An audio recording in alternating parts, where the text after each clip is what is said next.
घोटिया का माँ उसे एक छोटे से डंडे से मार रही होती है क्योंकि वह अपने से 7 साल बड़ी लड़की से प्यार करता है और उससे शादी करने के लिए कहता है, जिसका नाम मुन्नी है। काफी समझाने के बाद घोटिया नहीं समझता है। वह कहता है, मैं 7 जन्म तक मुन्नी से प्यार करता रहूंगा। ये सुनकर उसका माँ गुस्से में उसका मुंडन करवा देते हैं और जनेऊ पहना देते हैं और उसके सामने मुन्नी की शादी किसी और से करवा देते हैं, जिस वजह से घोटिया को बहुत गुस्सा आता है। एक दिन वह अपनी बहन को लेकर चेतुकबारी जाता है, लेकिन उसकी बहन चेतुकबारी के नाम सुनकर वहाँ पर जाने के लिए मना करती है। पर घोटिया कहता है, डर मत, मैं तेरे साथ हूँ। ये कहकर वह उसे एक बड़ा सा पेड़ के पास लेकर जाता है और वहाँ पर मुन्नी को पाने के लिए काला जादू करने लगता है। तभी घोटिया अपनी बहन को वहीं पर बैठाकर जंगल के अंदर जाता है और जंगल से एक उस्तरा लाकर अपनी बहन को मारने के लिए कोशिश करता है ताकि वह उसका बलि दे सके। लेकिन तभी उसकी बहन खुद को बचाने के लिए घोटिया को धक्का दे देती है, जिससे उस पेड़ के नीचे रखा मूर्ति से उसका सिर टकरा जाता है। जब उसके घर वाले वहाँ पर आते हैं तो घोटिया के सर से काफी खून बहने की वजह से वह उनके सामने ही मुन्नी मुन्नी कहकर मर जाता है। इसके बाद उसका अंतिम संस्कार करके उसके शव की राख को उस पेड़ के नीचे दफना देते हैं और उस पेड़ के चारों तरफ मंत्र पढ़कर सफेद धागा बांध देते हैं। यह देखकर घोटिया की माँ पूछती है, ऐसा क्यों कर रहे हो? तभी एक आदमी कहता है, ऐसा नहीं करेंगे तो अनर्थ हो जाएगा, क्योंकि तेरा बेटा अपनी मुंडन के 10 दिन पूरे होने के पहले ही चल बसा।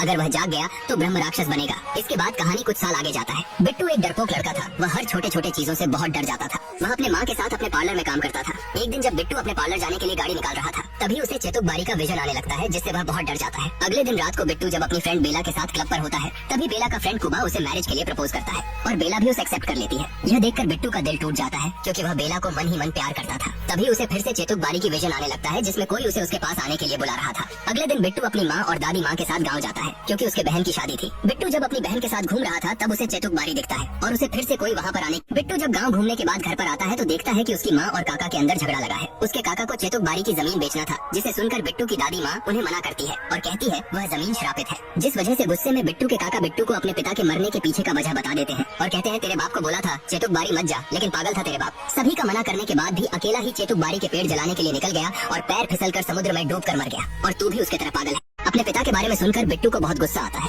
वह अपने काका को ऐसे कहने के लिए मना करता है, लेकिन उसका काका गुस्से में उसका कॉलर पकड़ लेते हैं, जिस वजह से बिट्टू को बहुत बुरा लगता है और वह गुस्से में अकेला ही अपनी गाड़ी लेकर वहाँ से निकल जाता है और चेतुकबारी के उसी श्रापित पेड़ के पास जाता है, जहाँ पर उसे एक अजीब सा राक्षस दिखता है। इधर जब काफी देर तक बिट्टू घर पर नहीं लौटता है तो सभी बहुत परेशान हो जाते हैं। तभी उन्हें पता चलता है कि बिट्टू अकेला ही चेतुकबारी गया है, जिसे सुनकर बिट्टू की दादी माँ बहुत घबरा जाती है और बिट्टू को बचाने के लिए अपने बक्से से एक चीज को लेकर चेतुकबारी जाती है। बिट्टू चेतुकबारी गया है जानने के बाद उसकी दादी माँ अकेला ही उसे बचाने के लिए चेतुकबारी निकल जाते हैं और उसी श्रापित पेड़ के पास जाते हैं, जहाँ पर वही राक्षस उन्हें देखकर हंसता है, जिसे देखकर डरते हुए बिट्टू की दादी माँ उससे बिट्टू के बारे में पूछते हैं। तभी वह राक्षस बिट्टू को उस पेड़ के अंदर से निकालता है, पर अभी भी वह राक्षस बिट्टू को उस पेड़ में कसकर बांध रखा था, जिससे उसे सांस लेने में दिक्कत हो रही थी। तभी बिट्टू की दादी माँ अपनी छड़ी निकालती है। उस छड़ी को देखकर वह राक्षस डर जाता है। बिट्टू की दादी माँ उस छड़ी को लेकर पेड़ के पास जाते हैं और उस पेड़ से बिट्टू को छुड़ाने लगते हैं। यह देखकर वह राक्षस खुद को ब्रह्म राक्षस कहकर दादी माँ के पास आता है, लेकिन बिट्टू के दादी माँ उसे कहते हैं, ब्रह्म राक्षस नहीं, एक विंडोज बच्चा है तू।